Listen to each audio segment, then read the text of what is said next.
చూసారండి, గొరసలు అంట ఇగురు పులుసు అండి. చాలా టేస్ట్ ఉంటుంది. మరి దీని తయారీ ఏంటో చూసేద్దామా? చలో. ఇది గులివింద, ఇవి రెండు కొరసలు అంటండి. ఈ మూడు కలిపి ఒక 50 రూపాయలకి ఇచ్చేసారు. భీమిలి వెళ్ళామన్నమాట.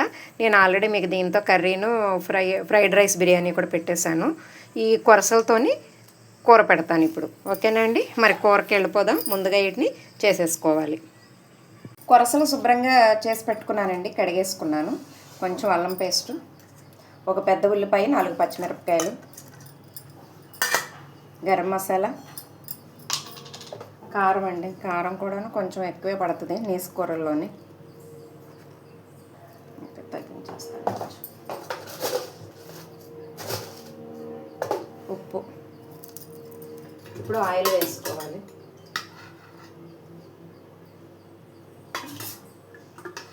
ఆయిల్ కొంచెం ఎక్కువే పడుతుంది.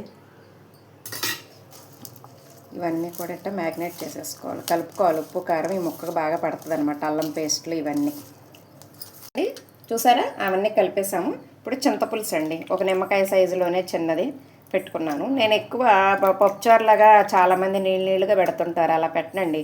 ఎప్పుడైనా సరే కూర సరిపోను గుజ్జుగా ఉండాలి. అసలు పులుసు అంటే ఎక్కువ పప్పుచారులాగా పెట్టుకుంటే కూర టేస్ట్ ఉండదండి. ఇంతే, ఇంకా దీన్ని పొయ్యి మీద పెట్టేద్దాం. చూసారా, అంతే. తక్కువ నీళ్ళు వేసేసుకోవాలి. ఇందాక మనం పసుపు మర్చిపోయాము, ఉడికిపోద్ది అనమాట. ఇంక ఇప్పుడు ఇలాగా మూత పెట్టేసుకుందాం. కూర మంచిగా రెడీ అయిందండి. కొంచెమే కరివేపాకు, నీసు వాసన పోద్దండి. పుదీనాకు 4 ఆకులు, కొత్తిమీర వేసాను. కొంచెం ఇలా అనుకోవటమే, మనం గెరిట పెట్టకూడదు. చూసారా ఎంత చక్కగా చిక్కగా అయిపోయిందో. ఇంతేనండి.